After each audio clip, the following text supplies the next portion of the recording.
এই চ্যানেলে সম্প্রচারিত সকল খবরই সচেতনতামূলক এবং শিক্ষণীয়, কোনো কিছুই প্রভাবিত নয়। নমস্কার, ভিশন প্লাস নিউজের সকাল থেকে যে খবরে আমরা চোখ রেখেছি সেই খবর খুবই আকর্ষণীয়। আজকে বিধানসভা উপনির্বাচনের ফলাফল প্রকাশ। সেই উপনির্বাচনের ফলাফলে পশ্চিমবাংলায় 6টি আসনে উপনির্বাচন। সেই 6টি আসনই কিন্তু শেষ হাসি হেসেছে জোড়াফুল। যতই যা বলুক না কেন শেষ হাসি হাঁটলো জোড়াফুল। পদ্মফুল একটি আসনও পায়নি। একবারও এগিয়ে থাকার কোনো খবর আমরা আপনাদের সামনে তুলে ধরতে পারিনি, কারণ সকাল থেকেই যা ট্রেন্ড চলেছে সেই ট্রেন্ডে কিন্তু তৃণমূল কংগ্রেস এই মুহূর্তে 6টি আসনে এগিয়ে রয়েছে। 4টি আসন তারা কিন্তু জয়যুক্ত হয়েছে। এবং তার সাথে সাথে মহারাষ্ট্রের দিকে যদি যাই, মহারাষ্ট্রে 81টা আসনের মধ্যে এই মুহূর্তে জেএমএম 51 ভোটে 51টা আসন পেয়েছে এবং বিজেপি পেয়েছে এই মুহূর্তে কিন্তু 30টা আসন। আমরা যেটা যদি যাই 29টা আসন পেয়েছে কিন্তু বিজেপি, 51টা আসন পেয়েছে জেএমএম, একটা পেয়েছে আদার্সরা। আমরা এখন এই মুহূর্তে মহারাষ্ট্রে যদি চোখ রাখি, মহারাষ্ট্র আজ কিন্তু উপনির্বাচনের ফলাফল আজ 23 তারিখ। মহারাষ্ট্রের উপনির্বাচনের ফলাফলের দিকে চোখ রাখতে 227টা আসনে এই মুহূর্তে বিজয়ী হয়েছেন বিজেপি। 227টা আসন, 288টা আসনের মধ্যে 227টা আসন পেয়েছে বিজেপি এবং 53টা আসন পেয়েছে কংগ্রেস, 8টা আসন পেয়েছে আদার্সরা। মহারাষ্ট্রে কিন্তু শেষ হাসি হেসেছে বিজেপি। তেমন ঝাড়খণ্ডের ক্ষেত্রে কিন্তু শেষ হাসি হাঁটলো জেএমএম। আমরা জানেন ঝাড়খণ্ডের মুখ্যমন্ত্রী গ্রেপ্তার হওয়ার জন্যই কিন্তু ঝাড়খণ্ড সরকারে পুনরায় নির্বাচন হওয়ার নির্বাচন কমিশন থেকে নোটিশ আসে এবং সেক্ষেত্রে পুনরায় নির্বাচন হয়েছে এবং সেইখানে দাঁড়িয়ে কিন্তু ঝাড়খণ্ডে 29টা আসনে এগিয়ে রয়েছে বিজেপি, 51টা আসনে এগিয়ে রয়েছে জেএমএম, একটা আসনে এগিয়ে রয়েছে আদার্সরা। এই মুহূর্তে আরেকবার নজর দেবো পশ্চিমবাংলার দিকে। পশ্চিমবাংলা আমরা জানি আরজিকর ব্যাপার নিয়ে, আরজিকর কাণ্ড থেকে শুরু করে প্রত্যেকটি কাণ্ড নিয়ে পশ্চিমবাংলায় কিন্তু তৃণমূল কংগ্রেসের বিরুদ্ধে আন্দোলন তীব্র থেকে তীব্রতর হয়েছে এবং সেই জায়গায় বিজেপির হাত থেকে একটি আসন কাড়ল তৃণমূল কংগ্রেস, মাদারিহাটে হাত এই মুহূর্তে তৃণমূলের দখলে, এই মুহূর্তে তৃণমূল কংগ্রেসের দখলে মাদারিহাট। আমি একটু মাদারিহাটের ডিস্টেন্সটা বলে দিচ্ছি। মাদারিহাটে তৃণমূল কংগ্রেসের প্রার্থীর থেকে বিজেপি প্রার্থীর ভোটের ব্যবধান 28,168, 28,168। এটা হলো ভোটের ব্যবধান বিজেপির ক্যান্ডিডেট থেকে তৃণমূলের ক্যান্ডিডেটের। দুজনেই তরুণ ক্যান্ডিডেট ছিল, দুজনেই তরুণ। সেই জায়গায় ব্যবধানে তীব্রতা অনেক হওয়া উচিত ছিল, কিন্তু সেই জায়গায় 28,168 মাদারিহাটে ব্যবধান। এই মাদারিহাটে কিন্তু জিতেছিলেন বিজেপির সাংসদ হয়ে গেছেন বর্তমানে আলিপুরদুয়ারের মনোজ টিগ্গা।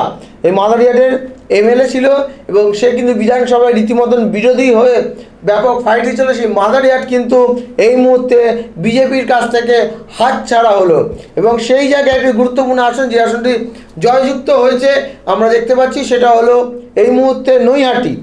বড় আকর্ষণীয় আসন, বোমাবাজি গুলি সবসময় পড়ে এবং আজকে সকাল থেকে ভোটের জন্য নৈহাটি অত্যন্ত নিরাপত্তা।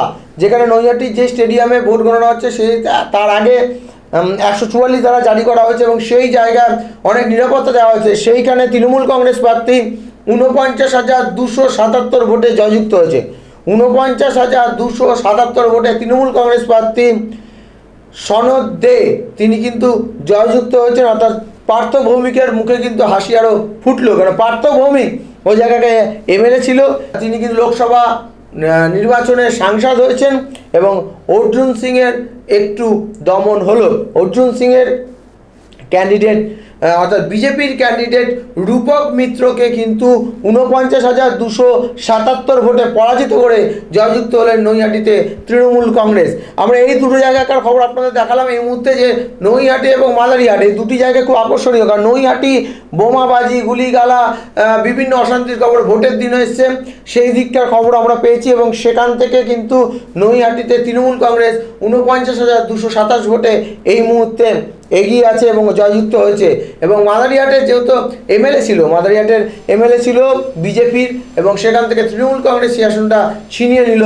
এই জন্য কিন্তু মাদারিহাটও কিন্তু অত্যন্ত গুরুত্বপূর্ণ।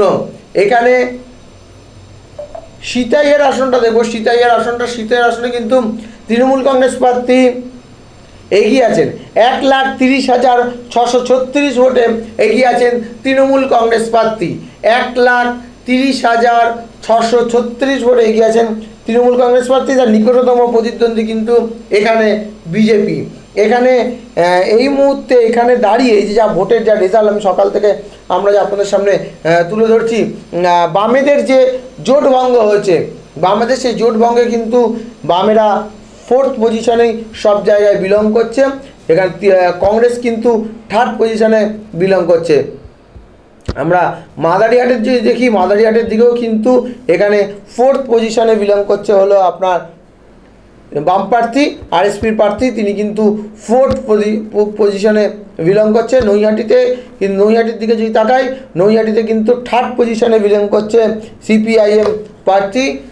এখানে কিন্তু মূলত লড়াইটা হয়েছে তৃণমূল এবং বিজেপির দিকে। তো ভোটের এই মুহূর্তে ফলাফলে 6-6 এগিয়ে রয়েছে তৃণমূল কংগ্রেস প্রার্থী। 6টার মধ্যে 6টে আসনেই জয়ের দিকে এগিয়ে গেছে। এই মুহূর্তে 4টি আসনে জয়যুক্ত হয়েছে, আরও 2টি আসনে জয়যুক্তর ফলাফল প্রায় বেরোনোর দিকে। এখানে কিন্তু প্রায় 6 আসনে এগিয়ে রয়েছে তৃণমূল কংগ্রেস। পরবর্তী সব অবস্থা নিয়ে আসছি আমি।